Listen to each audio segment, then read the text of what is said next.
Hey guys, this is Brother Ray Jones with the First Church of God in Princeton, West Virginia. I want to welcome you to our midweek Bible study.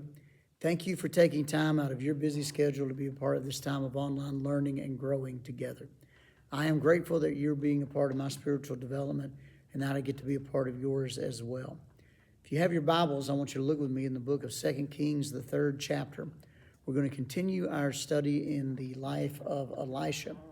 While you're turning there, let me offer ahead of time, I've been having a little bit of trouble with my voice as a result of illness, so my apologies in advance if my voice squeals at some point.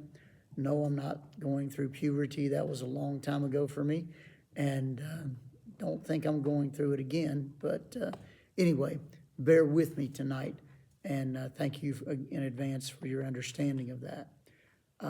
We've been studying the life of Elisha and the various miracles now that he has done. And we're going to look tonight at one found in 2 Kings, the 3rd chapter. We'll be covering verses in the entire chapter, which is 27 verses in all. And while you're finding those scriptures, I want you to think with me for a moment. Do you know anybody who, when they get an item that requires assembly, they just set the instructions aside and start going after it? They don't read the instructions ahead of time. Most men fall into this category. One British technology company did a study and found out that 64% of the men who call for tech support had not read the manual for the equipment that they are asking about, as opposed to 24% of the women. In other words, the ladies are way better than the guys at reading the instructions first. Well, that should have been a no-brainer, right?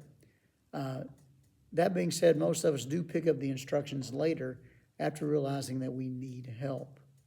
Now, I don't know how to quantify how much time, trouble, and resources could be saved if we looked at the instructions first, but I am certain that there would be great value there.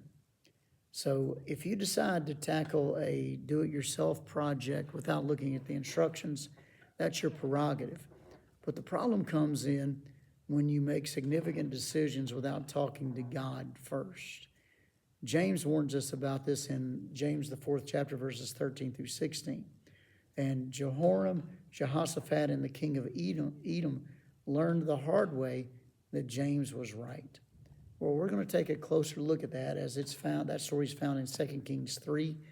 And we're going to find out tonight it's really better to make God your first call instead of your last resort, okay?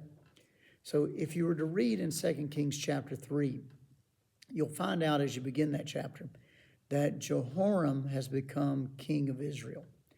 And he was better than his evil parents, who happened to be Ahab and Jezebel, but he still didn't have full surrender to God. According to the scripture, he put away the Baal idols. We don't have any indication that he destroyed them completely, but he at least put them out of sight. So he was better than his parents, but again, he didn't have a heart completely towards God. That's going to come, that actually came at a time prior, I guess. After the transition of power, when Jehoram became king, Elisha, the king of Moab, decided to quit paying tribute to Israel. Now, the Moabites were under subjection to the Israelites up to this point, and when there was a change of hand and change in leadership, the king of Moab said, you know what, we're just not going to pay these taxes anymore. Well, Jehoram had a situation on his hand. He could not let this go unanswered. This was a complete disrespect of his authority and leadership, and it was a rebellion. So he had to nip this in the bud, as Barney Fife would say. Well, he reaches out, Jehoram does, to Jehoshaphat, king of Judah, and he asked him to help him fight the Moabites.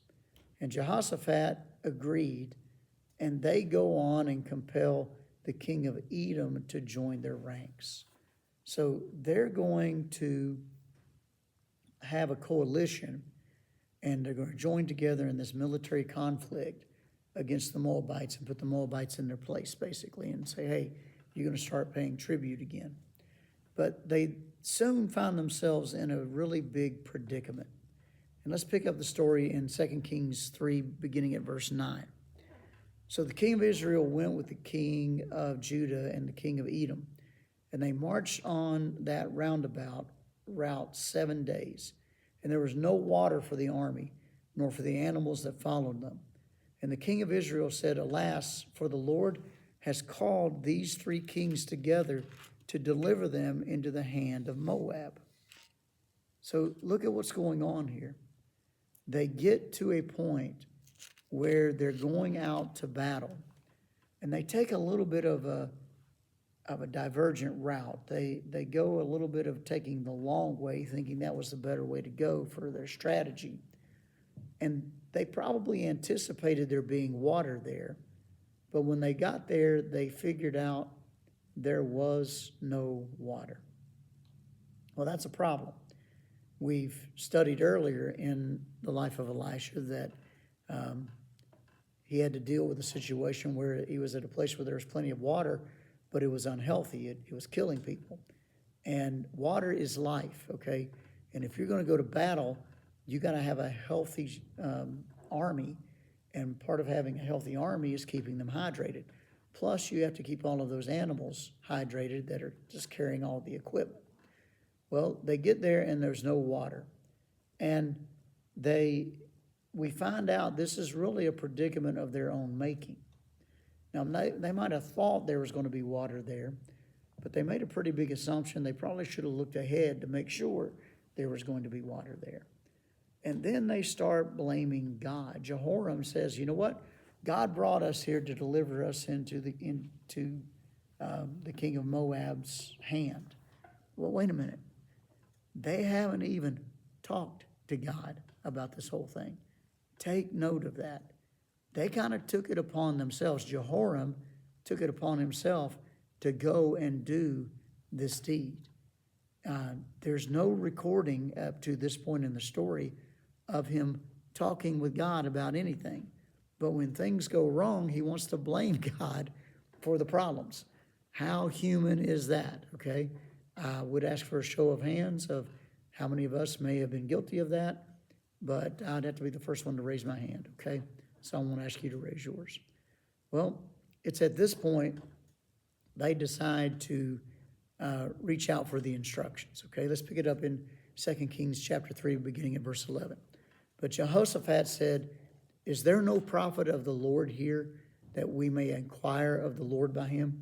So one of the servants of the king of Israel answered and said, Elisha the son of Shaphat is here, who poured water on the hands of Elijah. And Jehoshaphat said, The word of the Lord is with him. So the king of Israel and Jehoshaphat and the king of Edom went down to him. So somebody finally gets a clue. Jehoshaphat says, wait a minute, you know what? We need to find a prophet of the Lord, and we need to get some help. So he asked the question, is there a prophet of God for us to inquire with? And one of the servants there says, yeah, you know what? We got one of those here. His name is Elisha, and he is worthy of your consultation. He's the one who served his master Elijah. He washed his hands. He poured water over his hands. That was just an indication that he was the servant of Elijah. So I want you to understand, Elisha has a good reputation. And when you have a good reputation, that precedes you. That goes before you. By the way, when you have a bad reputation, that goes before you as well. Whatever your reputation is, good or bad, it precedes you. And in this case, it happens to be a good reputation that Elisha has. And these 3 kings say, you know what? Elisha is a good fella. We need to go talk to him. He knows God, and we need God's help. So let's go to him. And notice in these verses, they didn't give orders for Elisha to come and sit and stand before them. They wanted to know where Elisha was, and they went where he was. These kings were in a predicament, and they weren't into giving orders. They were into asking for help. Troubled times has a way of doing that to us, my friends. Well, as we pick up the story in verses 13 through 15 of 2 Kings 3, we see Elisha's response. They get to Elisha, and Elisha said to the king of Israel, "What have I to do with you? Go to the prophets of your father and the prophets of your mother." But the king of Israel said to him, "No, for the Lord has called these 3 kings together to deliver them into the hand of Moab." And Elisha said, "As the Lord of hosts lives, before whom I stand, surely were it not that I regard the presence of Jehoshaphat, king of Judah, I would not look at you nor see you. But now bring me a musician." Then it happened, when the musician played, that the hand of the Lord came upon him. Look at what Elisha does in this situation. They're coming and they're asking for help. And Elisha makes them admit openly that the God of heaven is the one they need help from. He looks at him and says, "Why don't you go to the prophets of your mama and daddy, buddy?" In other words, why don't you go to the prophets of Baal? Oh, wait a minute. You remember that story, right? You remember how they cried out night and day, well, half a day anyway, for quite some time. And their God couldn't answer to when Elijah was dealing with them. I'm sure that Jehoram was aware of that story as well, and how God showed up. But Elisha wanted to be sure that Jehoram knew the prophets, that Baal or his prophets couldn't help. Only the one true God of heaven could help him at this time. We need to understand that as well. We need to be sure that we're letting God be God, and we're not looking to any other God to help us. Well, he agrees, Elisha agrees to help after Jehoram acknowledges that there's no way that the Baals are going to help. Elisha agrees to help for the sake of Jehoshaphat. And then he reaches out to God in worship. He wants a musician to come and to play some music. Now, this wasn't just some mood music or elevator music or, his favorite rock and roll song or whatever. And yes, I know rock and roll wasn't back in that day. I get it. But you understand the point I'm trying to make, I hope. This instrument player came and played music so they could worship the one true God of heaven. And it is as they began to worship him that he showed up and he began to provide answers. My friends, I want you to understand, we need to seek God first. We need to get in his presence first. Whatever it is that we may be seeking to do, we need to begin with him. He needs to be our first call, not our last resort. Well, Elisha is putting that into play. It's what these 3 kings should have done to begin with. It's what we should do as well. I mentioned earlier how James highlights this in James 4:13 through 16. Let me read those verses for us quickly. "Come now, you who say, today or tomorrow we will go to such and such a city and spend a year there and buy and sell and make a profit, whereas you do not know what will happen tomorrow. For what is your life? It's even a vapor that appears for a little time, and then it vanishes away. Instead, you need to say, if the Lord wills, we shall live and do this or that. But now you boast in your arrogance. All such boasting is evil." James is highlighting the important fact that we need to look to God before we make our plans. We don't need to go make all of our plans and then ask God to bless them, okay? Well, these 3 kings are learning that the hard way. Maybe we've learned that the hard way as well. But let's try to get on the front side of that. Well, Elisha, after worshiping, the hand of the Lord comes upon him. He hears from God and he tells the kings what to do. Pick it up in verses 16 through 19. "And he said, thus says the Lord, make this valley full of ditches. For thus says the Lord, you shall not see wind, nor shall you see rain, yet the valleys shall be filled with water, so that you and your cattle and your animals may drink. And this is a simple matter in the sight of the Lord. He will also deliver the Moabites into your hand. Also you shall attack every fortified city and every choice city, and shall cut down every good tree, and stop up every spring of water, and ruin every good piece of land with stones. Look at what Elisha says. He worships the Lord, and the Lord responds. He tells him what to tell the people because they've come to him now. He says, first, you need to go dig some ditches. Now, just imagine this is just a bunch of ground out there, no ditches in it, and hey, go dig some ditches in this dry land. And after you do that, God's going to provide some water by morning time. No thunderstorm's going to come up. There's not going to be wind or anything like that. But if you go dig these ditches, like I'm saying, you're going to see by morning that the water is going to come. And by the way, you're not only going to find out that God's going to provide water, but he's also going to provide you with victory.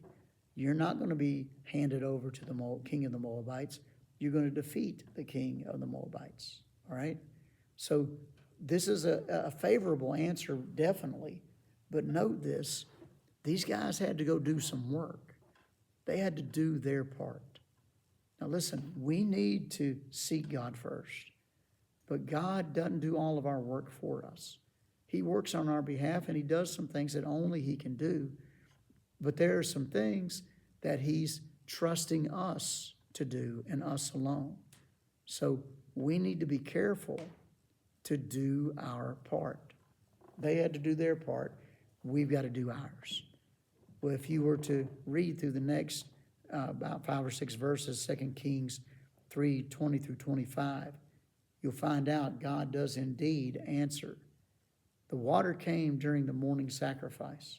These guys go and dig the ditches, by the way. And then in the morning, while the morning sacrifice is being offered in Jerusalem, water miraculously appears and fills up all those ditches.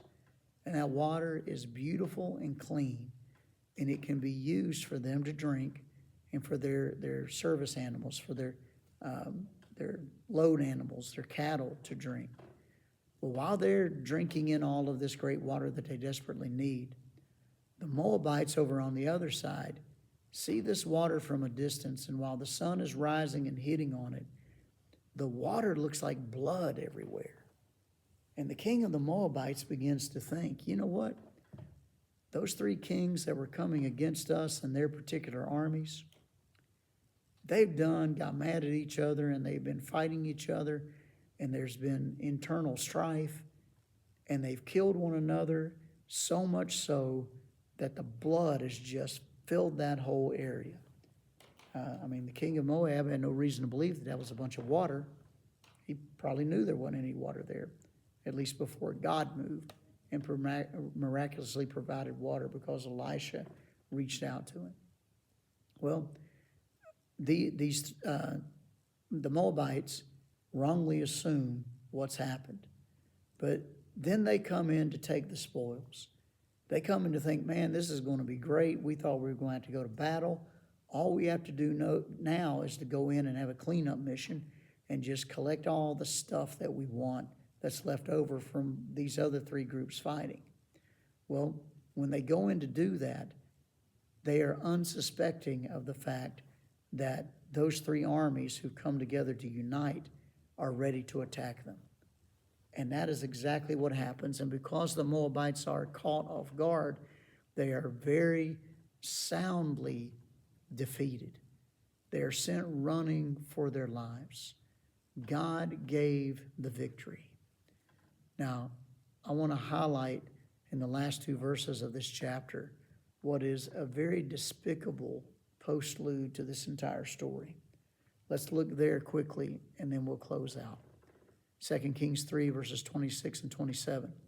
When the king of Moab saw that the battle was too fierce for him, he took with him 700 men who drew swords to break through to the king of Edom, but they couldn't.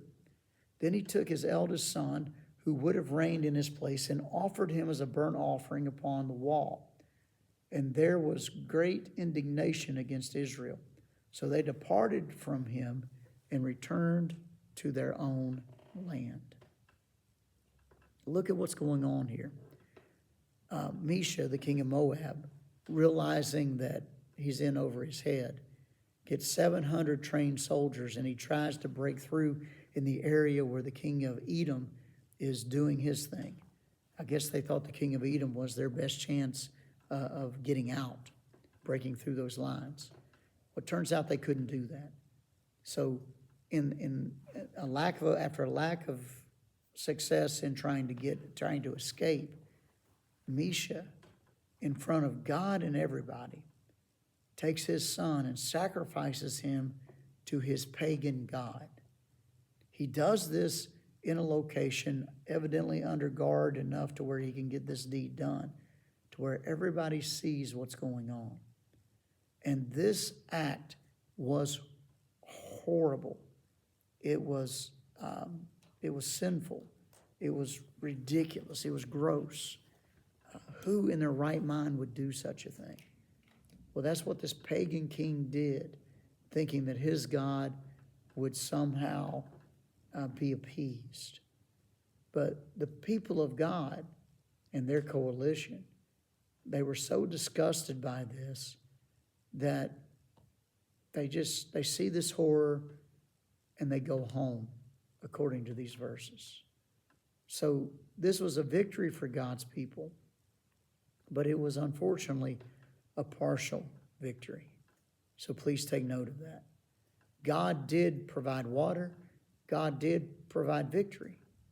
But there was a lot of loss in this that may have been avoided had they sought God first.